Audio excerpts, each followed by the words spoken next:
Hello friends, मेरा नाम अजय सिसोदिया है और आप देख रहे हैं पीएचपी बिल्ट इन फंक्शंस। तो यहाँ पर हम देखने वाले हैं जो पीएचपी में पहले से फंक्शन आपके डिफ़ॉल्ट फंक्शन होते हैं, मतलब कि इनबिल्ट होते हैं, पहले से ही आते हैं। उसमें कोई भी एक्स्ट्रा कोडिंग लिखने की ज़रूरत नहीं पड़ती, बस पैरामीटर पास कराना होता है। तो हम देखने वाले हैं किस तरह से हम उसका यूज कर सकते हैं। तो कुछ इंपॉर्टेंट फंक्शंस हैं, काफ़ी ज़रूरत पड़ जाती है, कभी कभी ज़रूरत पड़ जाती है जब आप कोड लिखते हैं।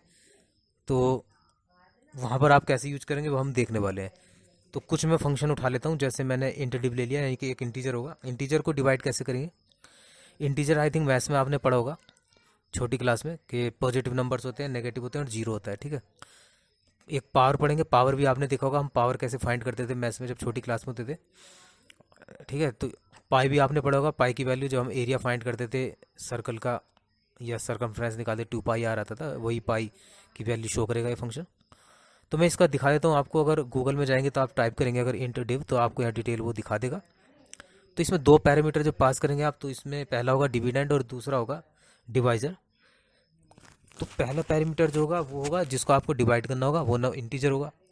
और सेकंड होगा इंटीजर जिससे आपको डिवाइड करना होगा, डिवाइजर, ठीक है। तो जैसे डिविडेंड कॉमा डिवाइजर, तो डिविडेंड मतलब किस नंबर को डिवाइड करना है और किससे करना है, वो डिवाइजर है। पावर निकालेंगे जिसमें एक्स की पावर वाई रखेंगे, जैसे 2 की पावर 5, इस तरह से हम फाइंड करते थे मैथ्स में। गूगल में जाएंगे आप, पावर लिखेंगे इन पीएचपी तो आपको ये दिखा देगा। एक्स होता है वो नंबर जिसके ऊपर पावर होती है, वो यहाँ पर वाई होगा, यानी x⁻y, ठीक है। एक्स की पावर यहाँ पर वाई कहलाएगा। मैक्सिमम लेंगे, दो नंबर में से एक फाइंड करेगा, मैक्सिमम कौन सा होगा, मिनिमम लेंगे और उसमें से मिनिमम वो प्रिंट करा देगा। तो इस तरह से हम फंक्शन का यूज करने वाले हैं। पहले लेते हैं इंट डिव।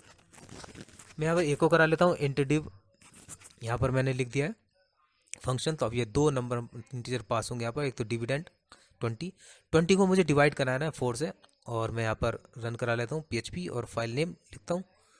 पहले इसको मैं ऐसा कर लेता हूँ, थोड़ा सा एक नेक्स्ट लाइन दे देता हूँ, ठीक है। नेक्स्ट लाइन दे देता हूँ, और क्योंकि आउटपुट ठीक नहीं लगी वहाँ पर, ठीक है। अब देखिएगा यहाँ पर आउटपुट अब ठीक से आएगी। मैंने फंक्शन चलाया, ये 5 आ गया, ठीक है, ये आ गया हमारा 5।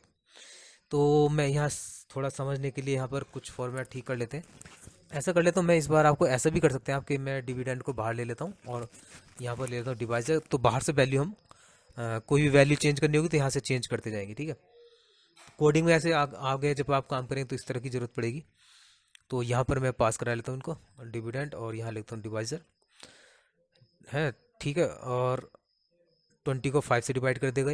यहाँ पर कुछ लिख लेते हैं ताकि जो प्रिंट हो हमारा आउटपुट आए तो वहाँ पर लिखा दिखाई दे इंट डिव, तो हमें पता चल जाएगा कि ये वाला फंक्शन की जो वैल्यू है ये हम यहाँ शो करा है। तो 4 आ गया, तो उसने डिवाइड कर दिया है, 5 ने 20 को डिवाइड करके आंसर दे दिया, ठीक है। 5 का टेबल अगर आप देखेंगे और मैनुअली, तो मैं माइनस लगाता हूँ। तो इंटीजर चल रहा है तो इंटीजर यानी माइनस में भी हो सकता है, तो ये माइनस में वैल्यू आ जाएगी, ठीक है। तो इस तरह से हम इंटीजर को हम डिवाइड करा रहे हैं, ठीक है। यहाँ पर देखिएगा, मैं नंबर चेंज करके दिखा देता हूँ आपको। अब पॉजिटिव कर लेते हैं तो ये इस तरह आ जाएगा। तो आई थिंक आप समझ गए होंगे अब, ठीक है। अब ये सब कंप्लीट हो गया। अब हम चलते हैं सेकंड नंबर का फंक्शन, अब हम करते हैं पावर। तो यहाँ नेक्स्ट लाइन ले लेते हैं थोड़ा ऊपर। पावर फंक्शन में आपको पता होगा कि जैसे आपने 2 की पावर 2 लिया तो 2 को 2 बार मल्टीप्लाई कराना है। 4 की पावर 3 लिया तो 4 को 3 टाइम्स मल्टीप्लाई कराना है। तो आपने देखा होगा पावर्स वाले सम्स किए होंगे जब छोटी क्लास में होते थे आप मैथ्स में, आपने किए होंगे मैथ्स में, काफ़ी सिंपल वही है। तो दो पैरामीटर पास कराने, पहला जो पैरामीटर एक्स है वो एक नंबर है, उसके ऊपर पावर आएगी आपकी जो सेकंड वाला वाई है, ठीक है। x⁻y यहाँ पर लिखा हुआ है। तो यहाँ पर 2 की पावर 3 होगा, तो उसने 2 को 3 टाइम्स मल्टीप्लाई कराया, उसने 8 आंसर दे दिया आपको। तो मैं यहाँ थोड़ा सा लिख लेता हूँ, थोड़ा अच्छा लगेगा लिखा हो कि कौन सा फंक्शन मेरा, किस फंक्शन की वैल्यू आ रही है।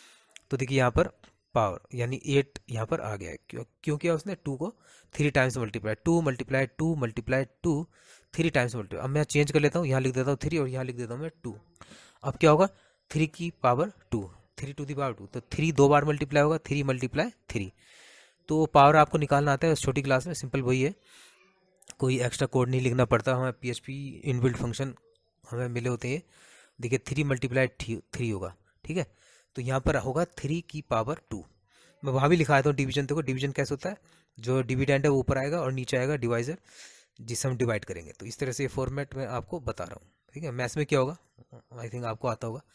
तो इस तरह से कोई भी कोडिंग अब जब आप आगे करेंगे तो ये आप इसको समझ पाएंगे और काफ़ी जगह हेल्पफुल हो सकता है कहीं। अब हम यहाँ पर सीखने वाले हैं एक फंक्शन, नेक्स्ट फंक्शन। यहाँ मैंने ऊपर, ठीक है, तो यहाँ पहले प्रिंट कराने के लिए मैं पाई लिख देता हूँ, यहाँ पर पाई की वैल्यू दिखा दो। ये फंक्शन पाई की वैल्यू शो करेगा। मैथ्स में आपको पाई की वैल्यू आपको पता होगा, जब मैथ्स में पढ़ते थे तो क्या होती थी, 3.14 हम वहाँ मिली होती थी जब हम क्वेश्चन करते थे। तो ठीक वही वैल्यू ये दिखा शो कर रहा है, ठीक है। तो ये कैसे कर सकते हैं, ये ऐसे कर सकते हैं, मान लीजिए आपको एक सर्कल का एरिया फाइंड करना है या सर्कल की सरकमफ्रेंस फाइंड करनी है, तो वहाँ पर आप इसकी वैल्यू को पाई फंक्शन के द्वारा हम उसकी वैल्यू यूज कर सकते हैं। मैंने 2 से मल्टीप्लाई करा सकता हूँ। तो या तो आप ऐसे समझ लीजिए, मैं सरकमफ्रेंस जब मुझे निकालनी होगी तो उसका फॉर्मूला आपने मैथ्स में पढ़ा होगा, 2 पाई आर पढ़ा होगा। या आपने सर्कल का एरिया फाइंड करना होगा तो क्या पढ़ा था आपने, पाई r²। ठीक है, तो यहाँ पर पाई की जगह पी आई लिख देता हूँ। इसमें मेरे जो कीबोर्ड है उसमें पाई का सिंबल नहीं है, तो देखिए 2 पाई आर हो गया। तो ये पाई की वैल्यू कहाँ से लाऊंगा, तो इसी फंक्शन से लाऊंगा जो मुझे फंक्शन मिला है, ठीक है। और आर मान लीजिए, आर मैंने ले लिया 2, तो ये सर्कमफ्रेंस आप फाइंड कर देते। इस तरह से ये सॉल्यूशन।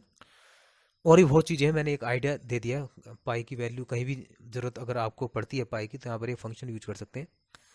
तो मैं यहाँ लिख लेता हूँ 2 पाई आर है ना, 2 × पाई और मल्टीप्लाई आर की जगह वैल्यू 2 ले लेता हूँ।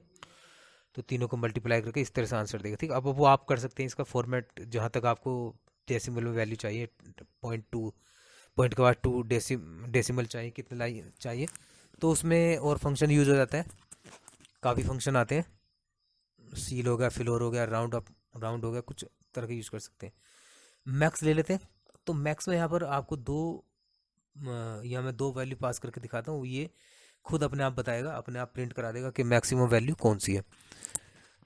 तो इनबिल्ट फंक्शन का फ़ायदा होता है कि इसमें आपको कोड लिखना नहीं पड़ता और काफ़ी फास्ट आप काम कर सकते हैं, कुछ मतलब टाइम बच जाता है इससे।